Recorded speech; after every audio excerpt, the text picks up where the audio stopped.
Hey guys, welcome back, and this is episode 4 of our Python for Beginners series. Let's jump into it. Today we're taking a look at for and while loops, but before we jump into that, let's do a quick review of what we learned last week. Last week we looked at if-else statements. If-else statements is how our code makes decisions. If a condition is true, run this code. If it's not, then the code does something else instead. Let's look at our comic book store from last week. We asked for a Thor comic, we're told the comic will be out soon. That's because our condition is true.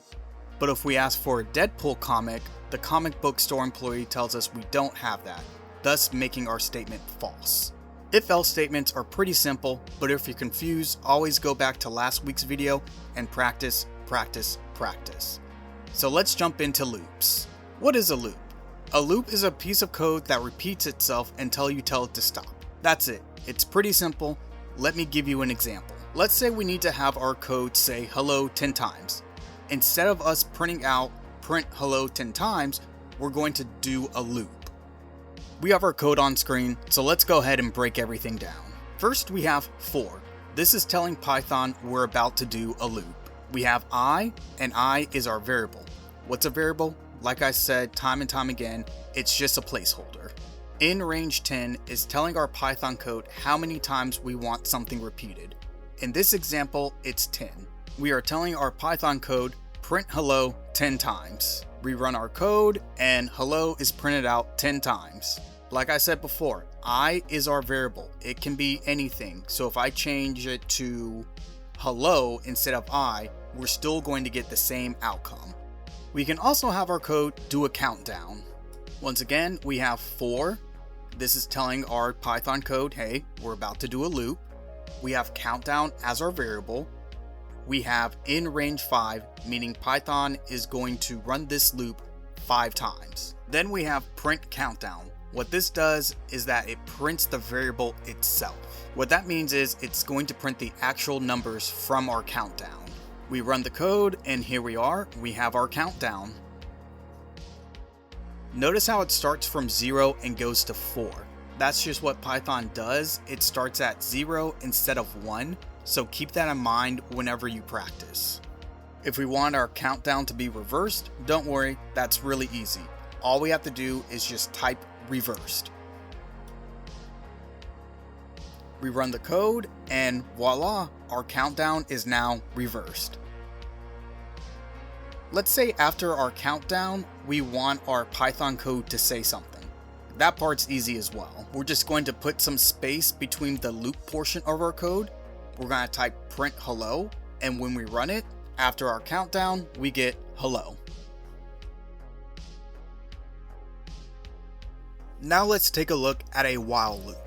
A while loop is a loop that keeps running as long as said condition is true. The moment said condition isn't true, that's when the loop stops. Let's take a look at the code on screen. We have count as our variable. As long as the number in our count variable is less than 5, our loop will keep going. That's where the while count less than 5 comes into play. Print count means each time the loop runs, it prints whatever number the count is holding at that particular moment. The count plus equals 1 means after each print, add 1 to the count. This is what keeps the loop going and eventually stops. Without this line here, the loop never runs. Notice how when we put our count at 10, the loop doesn't run. The reason being is that's because our statement isn't true. Thus the loop doesn't run. Okay, now that we have an understanding of what loops are, let's go ahead and apply what we learned to our comic book shop. We add some stuff to our comic book shop code, so let's take a look at what's new. We have shopping equals true. That's what's controlling our loop. By setting this to true, this means our comic book shop is ready to take orders. Shopping equals false is what stops the loop. So when we're done shopping, it closes the loop. While shopping keeps everything inside our loop running as long as everything is true. Let's run the code so you guys understand everything. The comic book employee asks for our name, then it asks what comic we want, And now here's the interesting part. What this part is, it's Python asking us if we want to close our loop or not. When we select yes, our loop is still open. Right here, let's say we want a X-Men comic. Once again, our employee is asking if we want anything else, i.e. if we want our loop open or closed. We'll select no, and look at that, our loop is now closed. So there you go guys, that was loops. I hope you guys learned something new today. Like, comment, subscribe, buy my book, link down below, and like always, thanks for sticking with me, and I'll see you on the next one.